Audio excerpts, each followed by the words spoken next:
Hvad nu hvis jeg fortalte dig, at de første tegn på demens slet ikke er glemsomhed? De fleste af os tror, det hele starter med nøgler, der er blevet væk, eller navne, vi har glemt. Men det er en farlig og meget udbredt misforståelse. Der findes tavse, diskrete signaler, som dukker op længe før hukommelsesproblemerne bliver tydelige. Signaler, som næsten alle overser. Vi forklarer dem væk som dårligt humør, træthed eller simpelthen bare alderdom. I dag skal vi se på 7 af disse skjulte forstadier til demens. Hvis du kender disse tegn, kan du give dig selv og dine kære den mest værdifulde gave. Tid. Tid til at handle. Så bliv hængende, for informationen i denne video kan potentielt ændre hele billedet. Men inden vi går i dybden med signalerne, lad os lige kort få styr på, hvad demens egentlig er. Det er vigtigt at forstå, at demens ikke er én specifik sygdom. Det er et samlebegreb, ligesom vi bruger udtrykket hjertesygdom.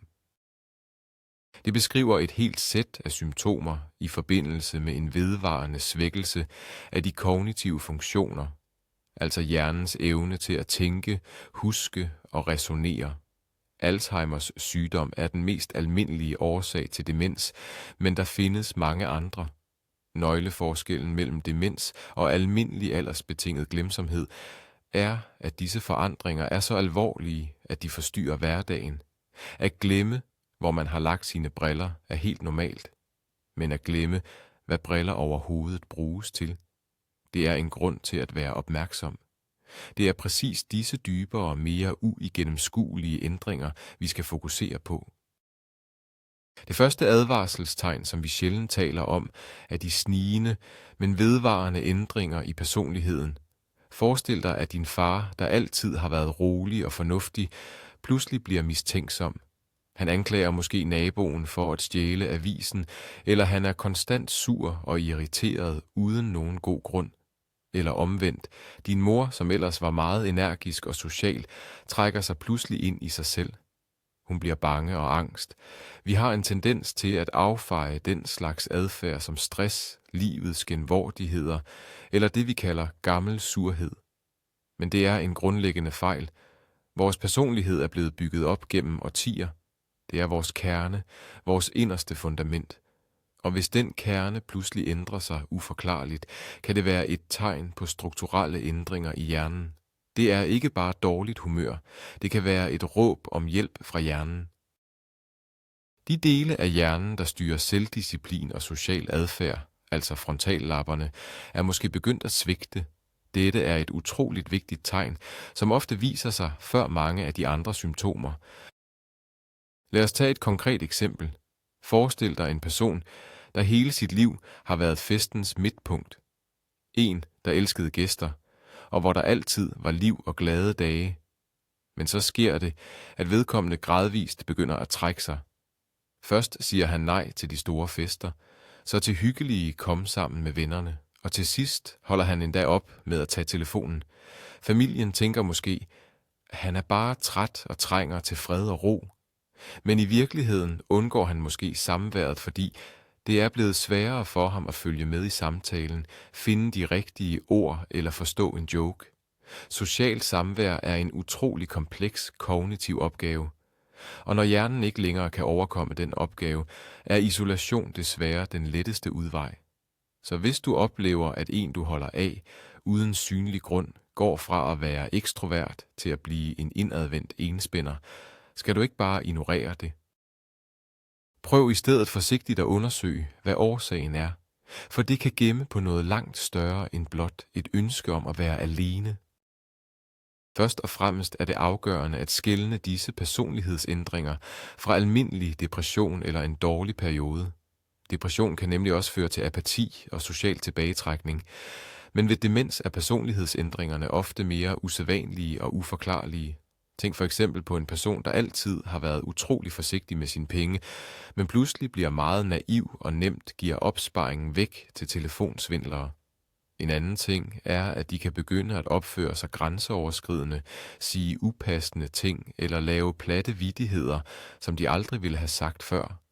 Og grunden til det er, at skaderne rammer præcis de områder i hjernen, der fungerer som vores indre moralske kompas, vores personlige etiketteguide.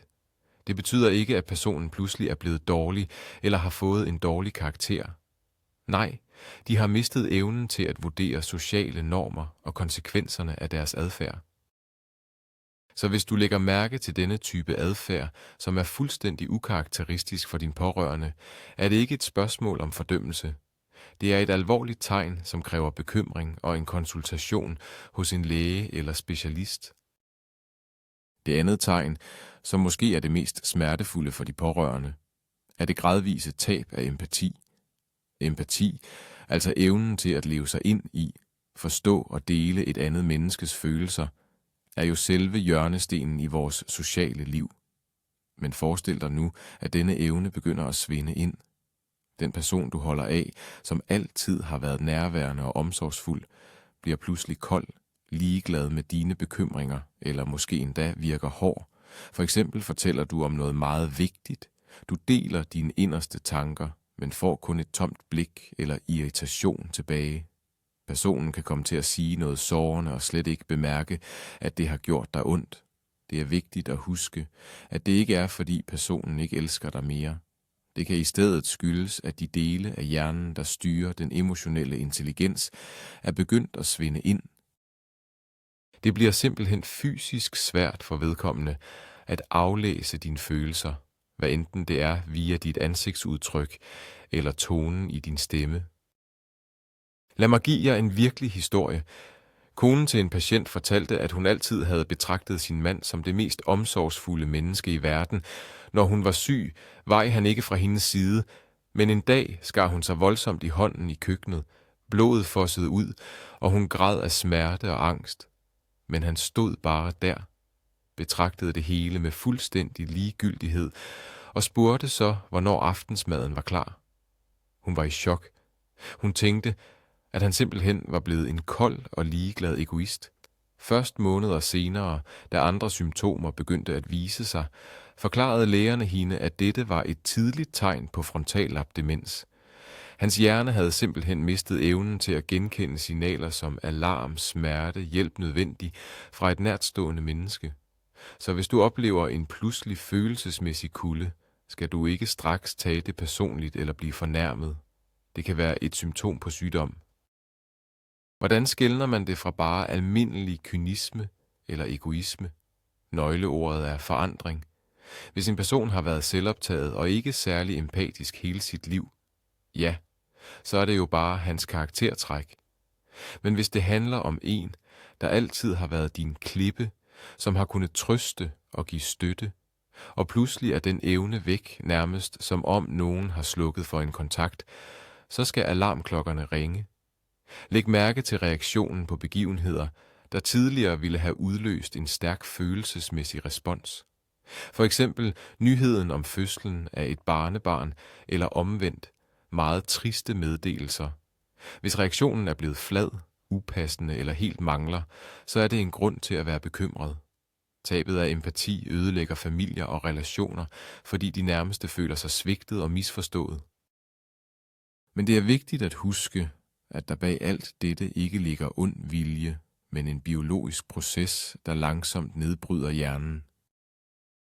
Den tredje mindre åbenlyse indikator er, når der pludselig opstår problemer med at styre økonomien og den komplekse planlægning. Og her taler vi ikke bare om at glemme at betale en enkelt regning. Vi taler om mere alvorlige og dybtliggende problemer. Tænk for eksempel på en person, der hele sit liv har styret familiebudgettet ned til mindste krone, men som pludselig begynder at foretage mærkelige og ulogiske indkøb.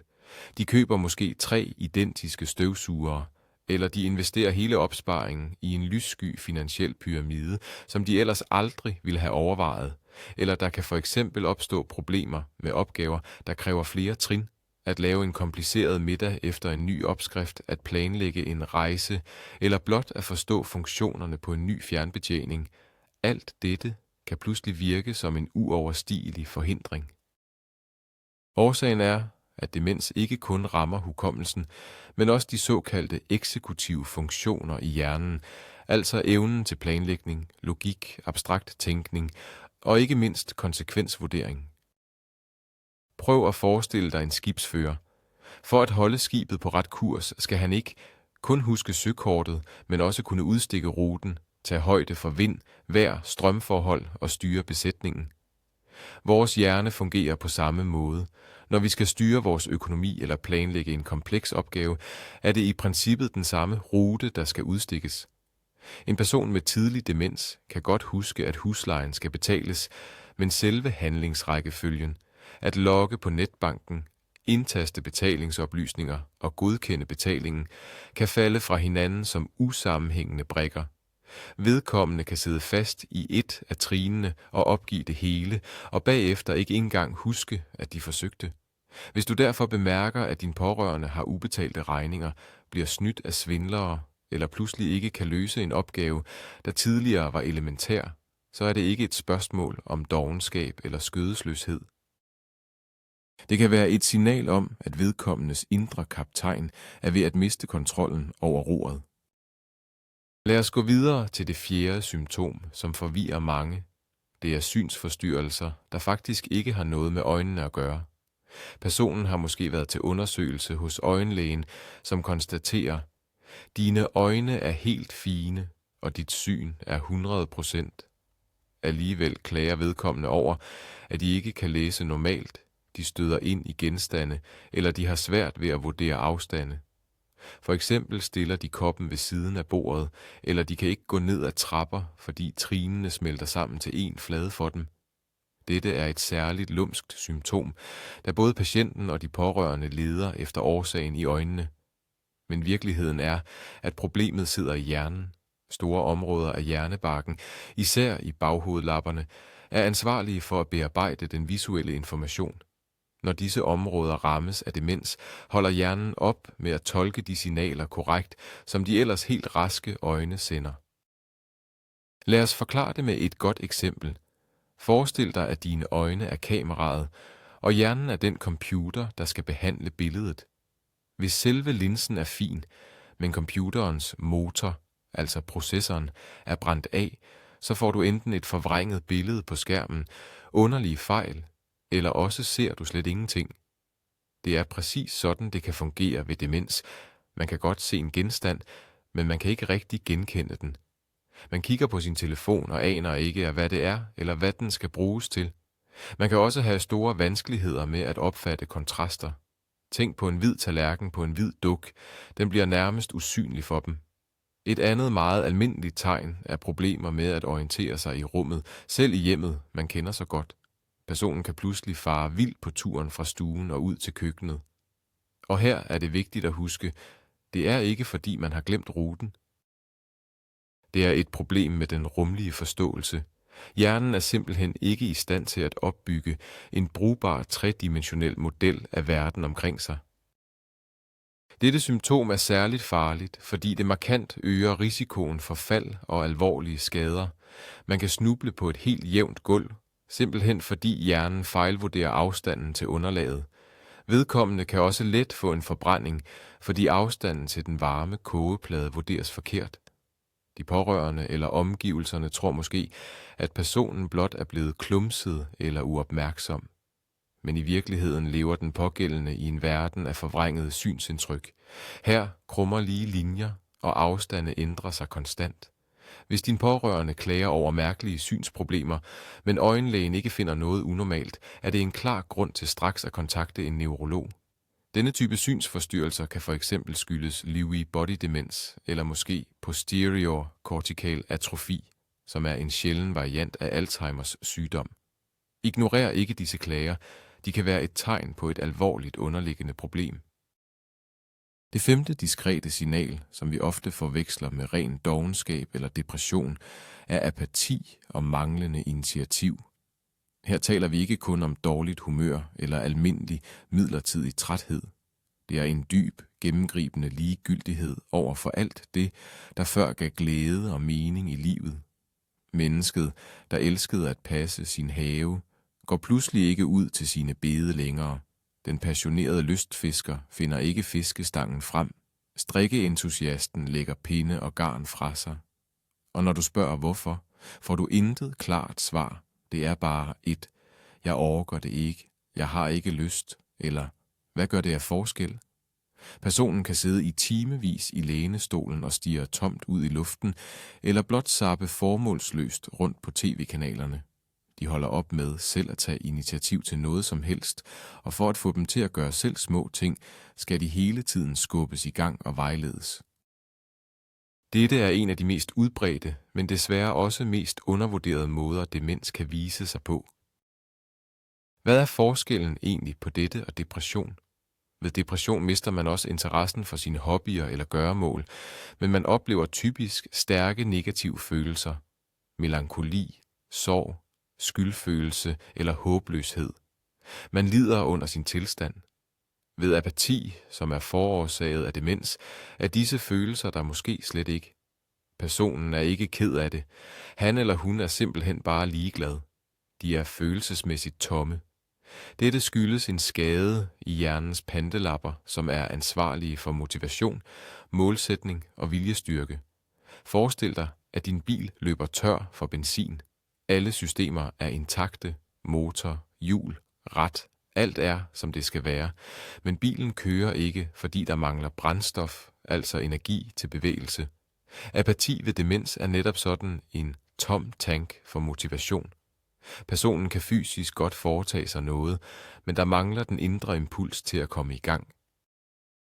Evnen til selv at sætte sig i gang eller beskæftige sig selv forsvinder. Hvorfor er det så vigtigt ikke at overse dette? Fordi apati fører til hurtig forværring. Hjernen skal, ligesom muskler, trænes hele tiden. Når man holder op med at interessere sig for ting, læse, tale med andre eller endda løse simple hverdagsopgaver, så svækkes de kognitive funktioner med lynets hast. Social isolation og mangel på mental stimulering forværrer kun situationen. De pårørende begår ofte den fejl at tænke, han vil ikke, så lad ham da bare få fred, han har fortjent at hvile sig. Men i dette tilfælde er ro og hvile faktisk en fjende. I stedet for at lade personen blive i sin apatiske tilstand, skal man blidt, men vedholdende, forsøge at involvere dem i meningsfulde aktiviteter, de magter. Selv helt simple ting, en fælles gåtur at løse en krydsord eller hjælp med madlavningen, kan være den gnist, der sikrer, at hjernens motor ikke går helt i stå. Du må ikke forveksle apati med dovenskab. Det er et symptom på sygdom, og det er noget, man både kan og skal gøre noget ved. Det 6. tegn, som i starten bare kan ligne en lidt sær vane, er den der gentagende eller tvangsprægede adfærd. Måske begynder personen at stille det samme spørgsmål igen og igen, selvom de lige har fået svaret, eller de kan genfortælle den samme gamle historie fra fortiden, måske 10 gange på en enkelt aften. Det kan også komme til udtryk i deres handlinger. De flytter hele tiden ting fra et sted til andet, går formålsløst rundt i stuen, nuller ved den samme genstand, eller sidder og folder servietter ud igen. I de værste tilfælde kan det udvikle sig til decideret samleri eller hamstring, hvor man begynder at slæbe unødige ting med hjem udefra og absolut ikke vil skille sig af med dem igen. Udefra kan det let se ud som om, de bare er en smule ekscentriske, eller måske ligefrem stridige. Men i virkeligheden er denne adfærd ofte hjernens egen måde at forsøge at håndtere en voksende uro og forvirring. Det at gentage en kendt handling skaber nemlig en illusion af kontrol og orden i en verden, som efterhånden er blevet uforståelig og skræmmende. Men lad os se lidt nærmere på, hvorfor det sker. For det første kan det skyldes en svækket korttidshukommelse. En person stiller et spørgsmål, får svar, men informationen fæstner sig ikke i hukommelsen. Et minut senere stiller vedkommende derfor det samme spørgsmål igen, fordi det for dem føles som første gang, de spørger. For det andet kan det hænge sammen med skader i de områder af hjernen, som styrer skiftet mellem opgaver. Hjernen sætter sig fast i en tanke eller en handling, ligesom en grammofonplade, der er gået i hak, og kan ikke automatisk skifte til det næste. Denne adfærd kaldes perseveration. For det tredje kan det, som nævnt, være en form for selvberoligelse. Når omgivelserne virker uforståelige og måske endda fjendtlige, kan en monoton, rytmisk handling, som at gynge eller sidde og tælle perler, hjælpe med at sænke stressniveauet. Det kan sammenlignes med et lille barn, der sutter på tommelfingeren, når det er bange. Hvordan reagerer man så på det? Den største fejl, man kan begå, er at blive irriteret, råbe eller sige noget i stil med: "Du har spurgt mig om det der 100 gange." Det vil kun øge personens angst og forvirring, og det kan nemt udløse aggression. Man skal huske, de gør det ikke med vilje for at irritere dig. Den bedste taktik er i stedet at skifte fokus blidt. Hvis de stiller det samme spørgsmål igen, så svar roligt en gang til. Og derefter prøv at aflede dem til et andet emne. Tilbyd for eksempel en kop te, kig på billeder sammen, eller sæt deres yndlingsmusik på. Hvis de laver en form for gentagen handling, så prøv at engagere dem i noget andet. Noget, der er mere meningsfuldt, men som bruger de samme bevægelser. For eksempel, hvis de sidder og piller ved en serviet, så giv dem et garnnøgle og bed dem om at vikle det op. Det vigtigste er ikke at kæmpe imod adfærden, men i stedet at forstå, hvorfor den opstår, og så lede energien over i noget mere konstruktivt. Endelig det 7.